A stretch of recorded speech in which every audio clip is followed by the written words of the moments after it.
you will watch on this podcast. Supermarket, guys, is a candy store. Look at it. Like, never do to your stomach what you don't want people to do to your face. Believe me, Yassine, I learn every single day a new thing. Is that it's a silent killer disease. I think we messed up with the planet, and particularly we messed up with the cities. Welcome to the Wellness Billion podcast, my friends. Again, it's so nice to have you here. So nice to discuss any idea that we have regarding tech, AI, and business-related AI, and also wellness, because it's our core industry, wellness. And I'm super happy that my dad also is in wellness. Actually, he put me to wellness, and then I went into wellness more, and then he went into wellness more. Anyways, it's a loop and loop and loop and loop. Welcome. Yeah, we're kind of growing together on wellness, and I'm so happy because Yassine is on wellness. My second daughter is on wellness. She's doing Pilates, and the third one is on precision nutrition, also on wellness. Only my wife we have to grab to be honest. Here we are back in Casablanca in our offices. Sometime we'll make you visit our offices here. And we're so thrilled to be with you this week. So Yassine, what's about the article of this week? But by the way, about the offices, you talked about offices and we should make them visit the office. You remember I told you I would never film this video that I wanted to film where I actually come to you. We spend a day in your life with me, so I just follow your day and see how a businessman like yourself does every single day. So you ready to wake up at 4 o'clock? I'm ready to wake up whenever you want. So come for wake up at 4 o'clock and then I would. Yeah. But you're sure to be at bed at 9:30, 10 max. Yeah. So you're good. That's right. That's my lifestyle. Today I start at 6. At 6 I wake up. 6:30 I'm at the gym, and I go so on. And it's the best thing. To be honest, it's the best. Anyways, let's dive in the first article. So the first article, as you know, it's all about wellness, because in this podcast, again, and I'm going to repeat it, it's divided in 3 wellness. We have business in wellness, and we have AI and how to use AI in wellness for business as well. 3 different parts, 3 different articles, and we're going to present and talk about it and then debate on the comments. So the first article says, having a sweet tooth is linked to higher risk of depression, diabetes, and strokes, depending on different studies that they made in the UK. People with preferences for sweets are at a higher risk of developing depression, diabetes, and suffering a stroke, according to new research from the University of Surrey. The study, published in the Journal of Translational Medicine, took anonymous information on the food preferences of 180,000 volunteers within the UK Biobank and used artificial intelligence to group them into 3 general profiles. Well, here we are with artificial intelligence again. You see, it's very helpful. But 180,000 people doing a survey on whatever in wellness is a very important number, because when you take, like, say, like 20, 30, let's say even 100, is something I would say reasonable. But when you had to 180,000, it becomes something reliable. I totally agree, and this actually scares me a bit because I have a sweet tooth. I love sweet. I've been embedded into sweets, and thanks to the sweets, I went into the healthy. As you may know, that's when my birthday, and I was eating too much cake, and you started screaming at me. Yes, I have a dad that screams at me on my birthday. That's cool, No, but at the end of the day, it's you're stronger than me, so I'm very. But thanks to that, I'm cautious. into wellness, which is good. But I have a sweet tooth, and this study actually impresses me, and saying that obviously you have higher risk of going into diabetes is normal because of sugar, and you actually reversed your diabetes. You actually reversed it, right? Fine, like, absolutely. completely. What happened to me is that I was supposed to. A sweet tooth is not particularly in sugar per se, because when you eat rice, you might have a sweet tooth because you don't feel you're eating sugar, but your body feels it. That's interesting. The brain neurons that are fired it's on the hypophyse side of your brain says I love it, and when they love it, it actions the sweet part of the brain. So whether you eat sweet, which is the direct way of handling, or whether you eat indirect sweet as eating rice, pasta, or any other carb, you can have a sweet tooth because of that. And what was happening is that I thought after my brain tumor operation on the hypophyse, by the way, I thought I was good. So I started eating quote unquote clean, which was not the case because I was eating vegetables. I was eating in the morning a lot of fruits in the morning. Which is very bad. People don't know it. But yeah, by the way, it's very bad to eat fruits in the morning because it's sweet and it puts you in a peak of glucose, and then at 11 o'clock you crave for sugar again.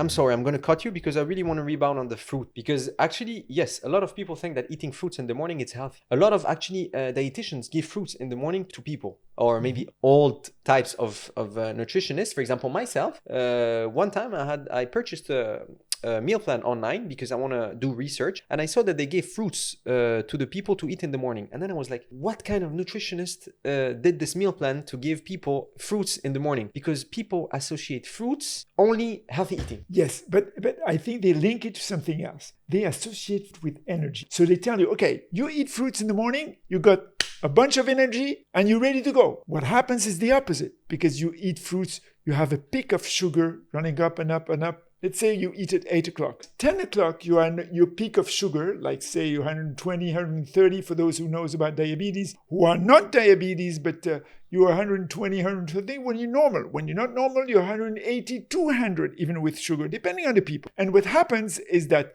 you believe that you have energy, and in fact, you do have energy, but it's very fast energy that goes as fast as it goes down. And at 11 o'clock, you crave for sugar. By the way, this is why Spanish people, they eat what they call bocadillos. You know about bocadillos? Yeah, I love bocadillos. Barcelona. Yeah. Okay, tell me about your story of bocadillos in Barcelona. I mean, okay, basically, us as Moroccans, we're raised with the bread. The culture of bread here in Morocco is very intense, very well implemented, and people, whenever I do my videos, they say, okay, but where's the bread? Like, no, bread is not necessarily good for you because it doesn't bring you anything. And in Spain, they use bocadillos as a meal. They use bocadillos or as an in-between meal. In-between meal. Even worse. It's even worse than that because bread doesn't bring you anything. And when I look at it, I mean, when you're a kid, but when you grow up and you eat those in-between meals, which is bocadillos, which is mainly, I think, 80% bread and not even 20% ham, you're like, what am I eating? What is this? It's good. It's like, it's satisfying. But at the end of the day, it's like you're eating nothing. But why do you crave bread when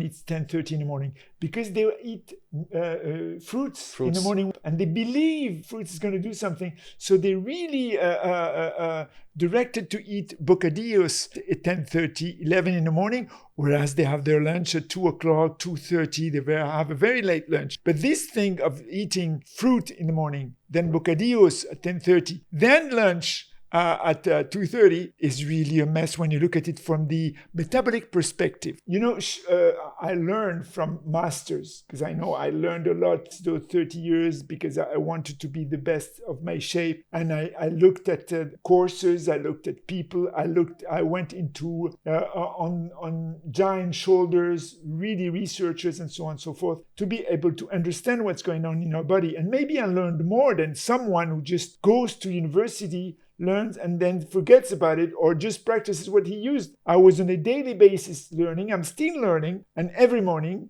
when I wake up, I have a 30 minutes course about the relation between food and metabolism, because that's what we do at 𝐒𝐄. And believe me, Yassine, I learn every single day a new thing. Mm-hmm. And when we say that sugary teeth leads to dementia, to hypertension, to cardiovascular disease, true. Why is that? Because the entry door of mainly all sickness, this is why, by the way, we work in metabolic syndrome, because metabolic syndrome touches over 4 to 5 billion people worldwide. I mean, it's a big mess because you don't know about it. It's a silent killer. And it gets into your body, and then your pancreas raises insulin to tap and help sugar to enter the cell. And when the insulin is not enough, it produces even more. And then you become insulin resistant because you need more insulin to get your cells in the body. And if it's not enough for sugar to get in the body, it gets into your liver and it gets into your fat tissues. So this is how you clog your body. You just clog it completely, and you become you can have pre-diabetes. And I'm sure, yes, I would say 50% that people that have pre-diabetes, with a number that over 1 billion people worldwide, are not aware they have it because they're good. They don't feel bad. Sometimes they're tired, sometimes they're not. But when it gets to cardiovascular diseases and dementia, I mean, you know something. You know what we call Alzheimer? We call it diabetes type 3. So that means the relation between Alzheimer, when you don't remember anything, and you know you're coaches and you know about Alzheimer's as you know about all those diseases, guys. We call it diabetes 3 because the entry door, we found out, studies have found out that the entry doors of Alzheimer is sugar, is insulin resistance factor. I don't say it's all of it, but it's most of it. I agree. And I actually learned this not long ago. Who's responsible for a sweet tooth of someone? The parent, because of what they give to the kid when they grow up. Because when you give to your kid only sugar when he grows up, used to sugar, and his body's used to sugar, so his entire life is gonna have this sugar craving. You can reverse it, but it's much more complicated to reverse it. I mean, I guess so. I think you're right. The education matter on sugar is a very, very important thing. But I think the parents are not sole responsible about it. Because when you look at what you find in a supermarket, when you enter a supermarket, it's a candy store. Yeah. I mean, a supermarket, guys, is a candy store. Look at it. When you enter the supermarket, you first have probably the fruits and vegetables. That's good. Part of it is sugar with fruit. And all the rest are biscuits, pasta, and so on and so forth. It's a candy store. And the parents, when they go to do their in the supermarket to buy their goods for the week, they buy everything, including rice, pasta. Nobody ever told me that pasta was very heavy in sugar. Nobody has ever told me that bread is 90 and the level of glycemic index 90. Yassine, it's more than sugar itself. Can you imagine that? And parents are like, okay, we have to feed our kids whatever best for them, and they fill them with milk. And some milk is loaded with sugar also. You have the concentrated milk that that is so sugary that I cannot even bear it myself. And then you came to this Nutella era. And the Nutella era is then when you block the Nutella in the house. I remember at the time we were having Nocilla. It was not yet Nutella, it was a Spanish thing. And maybe some of you remember it. And the Nutella thing is something that the kids will fight for because it's addictive like hell. I can't even remember the day I had Nutella in my house. I think I never had Nutella in my house. Why is that? Because if I have Nutella in my house, I'm gonna eat it. So I prefer not to have it in my house. Yeah, this is one of many problems in households. When you have it, you're gonna eat it. You think you're gonna control yourself, but then you're like, okay, it's a spoon. Okay, it's a second spoon. That's fine. And then at the end of the week, you're like, oh, I finished the whole jar. See what's inside the jar, which is mainly sugar. And you're like, ooh, this was really bad for my body. And I will always remember something that a fighter, Conor McGregor, said. I don't know if you know him. It's an MMA fighter. Never do to your stomach what you don't want people to do to your face. Which means if you give, for example, Nutella to your stomach, you're kind of punching and harming your stomach. So don't give that kind of food to your stomach because you don't want people to punch you in your face. Same harm that you're doing inside your body, don't make it out. Don't harm your inside of body if you don't want them to harm your outside of your body. Yeah. And what's the most disgusting about having a sweet teeth is that it's a silent killer disease. You don't see it coming. It comes like it came to me. I had hypertension after 25 years of believing I was clean. I mean, clean, guys, clean. And I was not. And eating, like in the morning, I was eating fruits. And then I was eating just a reasonable kind of pasta, vegetables, a kind of meat, and also fruits. But I was not doing in the right order. And I was doing wrongly because I thought this white thing I was saying was not sugar, where it was. And I thought I could handle that because I was doing my sports on the side. As I was doing my sports, I was still thin, or kind of thin. So that makes me say, okay, I'm good. I'm eating what I'm eating. It's good to me. I feel good. I feel all right. But when I found out I have hypertension in the level of 14, 15, and 140, 150, and sugar at 140, 160, I said to myself, this is not possible. I mean, I didn't even believe my eyes when I saw the figures when I did my blood test. But effectively, I had it, and this is why I was not aware. And imagine someone who's looking to get healthier but is not aware. Guys, your clients have to be aware from day one that they have a responsibility for educating their kids, responsibility for bringing them over all the necessity knowledge to know what is food about and what it brings. I mean, as far as micronutrients, micronutrients, and all this is a part of education that you have to give to your clients, for them to understand that it's something that goes, like Yassine said, and I agree with you, by the way, we agree a lot today, that it's something that they should take very good care from really, really early stage. So you see, guys, from time to time, and not only time to time, but a lot of times, we kind of agree. I mean, I grew up with him, thing in my mind, so now I know exactly what he thinks. So I'm kind of giving him because I want something from him. Anyways. Guys, I promise, I didn't brainwash him the bad way. I tried not to brainwash him and to show him the way. I was not right all the time, but I did my best to make my kids, whether it's Yassine, whether it's my two lovely daughters, to be as on the top of their shape, whatever they do, and to be at least aware. And then they go and dig for themselves. Because don't think that you can go and tell your kids do this or do that. I mean, whatever you tell them, they go, double check, see their friends. And the best coaches are their friends. They're not even you. Yeah, exactly. So let's go into the second article. The second article is about the climate adaptive wellness trend. Interesting, because we're in a climate change era, and we better beware of what we're doing. With an increasingly heat-crushed planet, bringing massive physical and mental health risks, we'll see new climate adaptive wellness, a wave of innovations that can cool your body, homes, and city. We simply cannot keep air conditioning in more of the world, so it's erasing climate change progress. So that means that we are realizing that the climate is a problem. We have a high carbon footprint. And what we realize also is that even our coolers are, the air condition is not anymore an option, and that we have to have other options. And they find out that there are other options like cooling clothes, cooling environment, cooling houses in different ways. What do you think, Yassine? I think one of the most efficient cool a city, to cool a building or to cool whatever, it's nature, plants.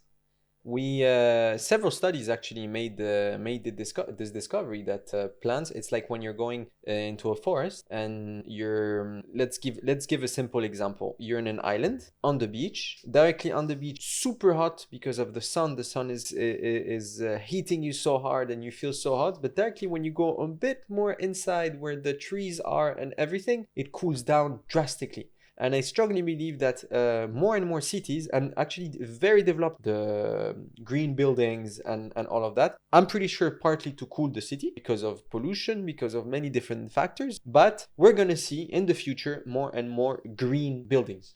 I agree and disagree. I think we messed up with the planet, and particularly we messed up with the cities, because when you see a city like New York, you see only buildings, no plants whatsoever. In this new fancy building, you can see some people and real estate developers like us and like others that are making plans, fancy plans in their building, and they're right. But I think this has to be architecturally studied. You can make a plan for the fancy way of making plans. It's better than nothing. But you have to make a plan in certain areas, and you have also to leave air to circulate. Yeah. And you have to play with the sun, the air, the windows that you're using in your building, lots of things that only these specialist architects, and there are lots and lots of even better architects today, are putting up together to be able to cool down. Have you heard about that city in Saudi Arabia that is made in the middle of the desert? They make, have you ever heard of it? The city that's going to be built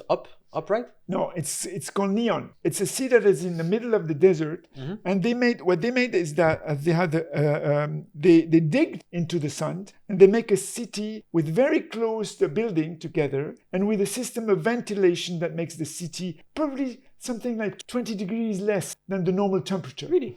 Just by architecturing the whole thing, they have some air cooling systems going on.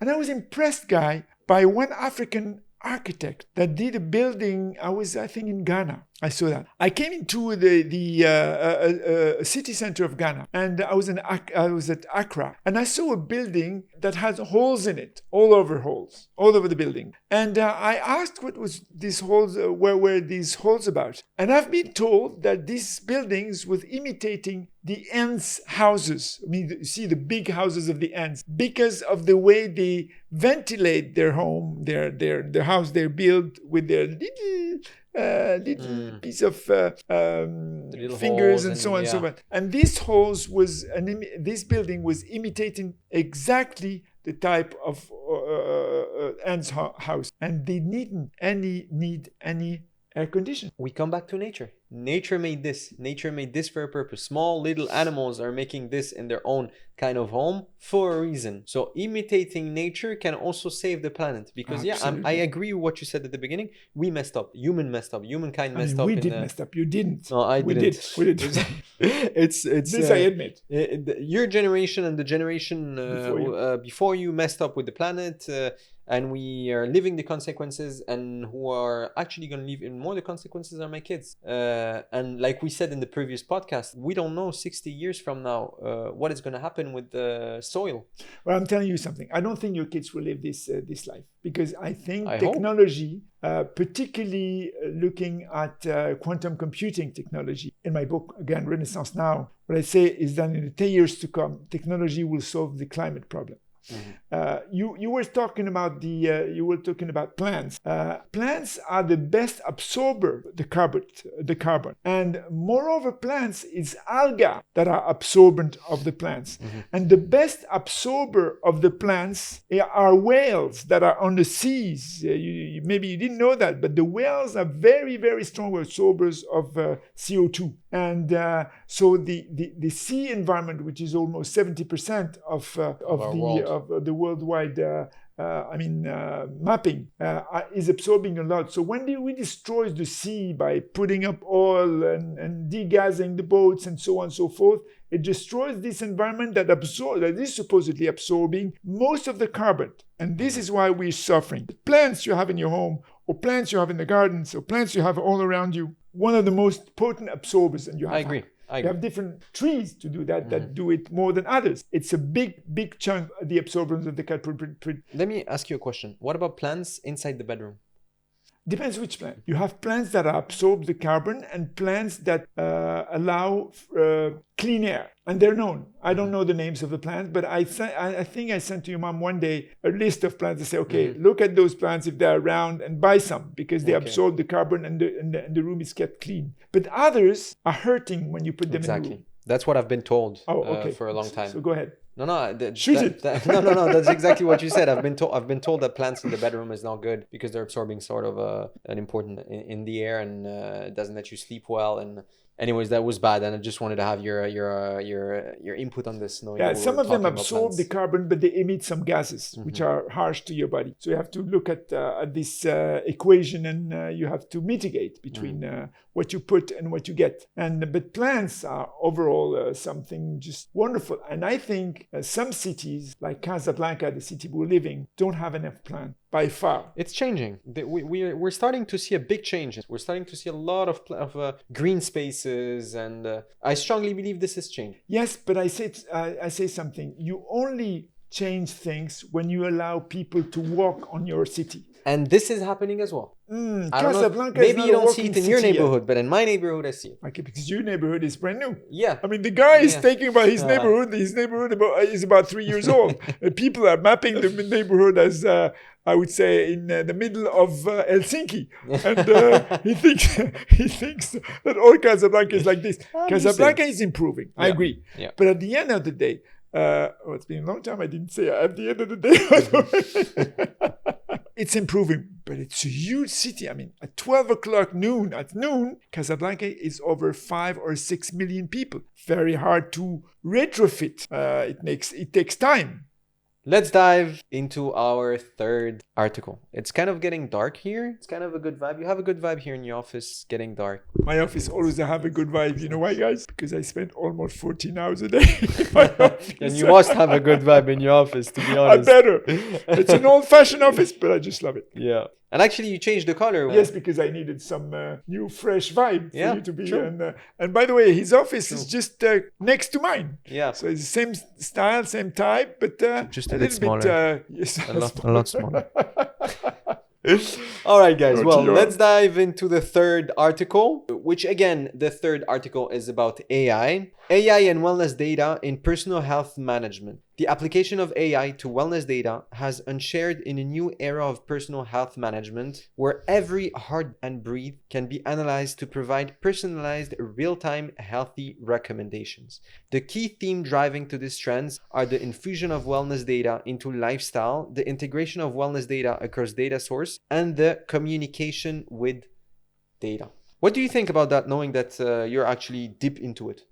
Yeah, now you're in the heart of what we do, because we use AI as a tool again to be able to get data out of the body, analyze it, do some diagnosis, and and allow people to cure themselves. It's like we have this quote of Hippocrates who says, make food be your medicine. We believe very strongly that food can be medicine in the only condition, because food can be your medicine, but as you said, it can punch you in the stomach, it can kill you also. So not to punch you and not to kill you, you have to have data that will nudge you to change your habit. That's exactly what we're doing here. I believe AI is a very helpful tool as far as the health data is concerned, because imagine you didn't have a continuous monitoring. Just your blood analysis can be analyzed through data. Look at the radios that you get out of the doctors. I mean, you have 99% accuracy, guys, when you have a radio, compared to 87% when it's a human, when it's diagnosed by AI. And also the data you have, when it's continuous, it helps you have trend. And data is about machine learning. So you learn out of the data you get from yourself to be able to thrive in your life with the realistic data, because it's statistical data, and it allows you to give to yourself predictions. So I believe very much in AI as a tool that cures the data and help analysis be done on a continuous way, which is not the case when you have a blood analysis. You have one-shot blood analysis, whereas when you have a wearable like an Apple or a Fitbit, or tomorrow you'll have 𝐒𝐂𝐈𝐀 as a wearable behind the Apple and the Fitbit, because it gets you other types of data. What do you think? I totally agree with you on this point. Me personally, like you all know, I love using wearables to be able to monitor my health, to be able to capture some data and see what's wrong, see what I can improve, how I can improve it, and so on and so forth. I also believe that today we don't have an accurate wearable, something that gives us data. It's always postponed 5 minutes, 10 minutes. We actually saw in the research that the team did. And having a wearable that's going to give us live data, it's going to be probably life-changing. And it's going to, when I say live, I say a time frame of maybe a minute, because live, I don't know if it's possible yet. For me, data is king. Data in health can make us improve so much. And me, as I don't call myself an athlete, but I call myself a super sportive person. I don't have any sports goals, but I have kind of a health goal. And knowing that, for example, let's talk broad, let's talk like everyone talks, when I burn a certain amount of calorie and I have my target of calories, and I manage to get my target of calories out, and manage as well to control my calories in, knowing what I ate, thanks to an app. Again with these calories in, calories out. I'm just talking broadly. One day we'll have a punching match for calories. We'll dig into calories one day. I don't want to get into it now because it's a whole other topic with him, calories in, calories out. Anyways, I'm just talking big picture. The big picture, it's all about data that I can track to know at the end of the day when I'm going to go sleep, okay, I managed to get this, to get that, I had a good day. And for me, this is super, super important, but as long as you can get, again, in the unhealthy way of analyzing your data, which is bad. Okay, I agree with you in one sense and disagree with you in another. Some data has to be controlled second by second, like the heartbeat. Yeah. I mean, whatever your age is, when you have to control your heartbeat, no wearables today controls your heartbeat bit by bit. And that's true, guys. We found out that all the wearables in the market cannot, because of technical reasons, dig the heartbeat bit by bit. Why is that? Because if it did, you would kill your battery in 2 hours. This is why our researchers are working on a way to have an ECG, electrocardiogram, as a wearable with a technology which is passive and not active, but it's a discovery. It's a worldwide discovery we might have in, I believe, in 6-7 months. At the end, what is important for you is have the data you need second by second, because it's a heartbeat for you or your parents or your grandparents. It's of an important because you can die in like 20 seconds. If you had a heart attack, you will know it. But some data can be just released in a time frame of, let's say, 1 minute, 2 minutes, and some can be released even in 2 hours, like glycemia. The glycemia level can be released 2 hours after lunch. So you have a curve that is coming up and then down. I have this glycemia device here, which allows me to check my blood with my telephone. It's an invasive glycemia device, but I continuous monitoring. But we are on the grapple of inventing a glycemic monitoring that we will offer you to be able to provide to your customers through your channel and with your own your way of doing business. Things like being able to drink electrolytes and know what electrolytes do to your body in the next 1 or 2 hours is key. And you cannot say, okay, I want electrolytes to tell me whatever is happening to my body now. To know what it's doing to your body as far as hydration in a period of time. What do you think? I totally agree. Let's be realistic. Obviously, if you consume something right away, I think you can't know what's going to happen right away. But for example, if you use the device for a month or for a week, you can analyze the data and AI can then predict what is going to happen if you consume something or not, to know if this is good for your body. Yes. Is this right? And it's the suite of data that allows you to make a pattern. The magic word is pattern, because when you get a pattern knowing what's going on in a period of time, then you can predict what can occur to you in the days to come or the months to come or wherever. But it's a pattern at the end of the day that you're analyzing on the long run. So you'll have short-term data that you would need, and you'll have long-term data that would be useful for your clients, for them to know exactly what's going on. And you'll be the one providing those data through the device, because we will work with you to be able to provide you with the solutions that allows you to do that with Yassine. And in the end, important is that apart from wearables, you have other devices. You remember one day, you showed me a picture of a mirror that allows you to know how you work and how you work out, correct the movements and everything. Yeah. By AI, how does it work? Can you explain? It works with camera. It's camera movements. They have several points in your body, and then you can track if you're doing right the movement or not. And obviously, it's based in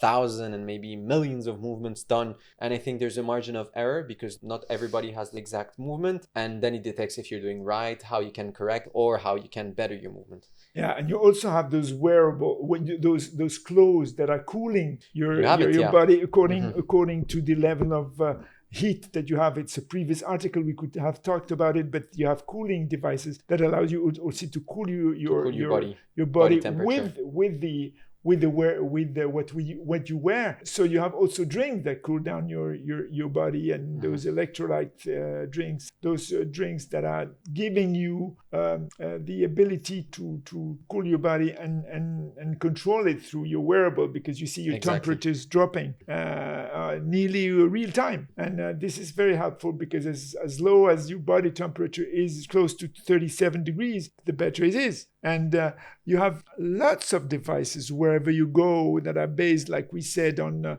what we call computer vision. When you look at your mirror in the morning, you can have we have 80 muscles in our face, and out of analyzing those muscles, you can know if you have a kind of I would say disease, but a kind of something that is going wrong that you have to double check only by looking at your face, the color of your face, the position of your muscles in your face. lots of things are happening that you can provide your clients with, knowing they can interact with such devices to be able to help them for their wellness journey. I completely agree. And it's only the beginning of this. There's a lot of people thinking that the technology is quite advanced, but I strongly believe, and it's proven with research, that it's only the beginning. Let us know what you think, guys, in the comments, obviously, on the 3 different topics that we just mentioned right now. It's getting quite dark in here. But it's and, nice. It's nice. It's kind of cozy. It's like the last episode that we did was filmed it at night. Yes. Because as you may know, we both work. We both have very busy schedule. And No, just but to we find this time didn't frame, tell you that I slept at 2 o'clock in the morning. He slept at 4:30 in the morning because we were partying at the house. Yeah. And we were completely destroyed, and excuses for the kind of phase we you had. can see it in the last podcast. I wouldn't let you hear. Go look at it. You see. But yeah, it's always fun talking to you guys. It's always fun to share with my dad as well and share our knowledge and have our differences and have kind of the discussion. And that's the purpose of this podcast. So I hope you enjoyed it. Don't forget to like, subscribe, and turn on the notification button so you don't miss the next one. And as I always say, let's anticipate together.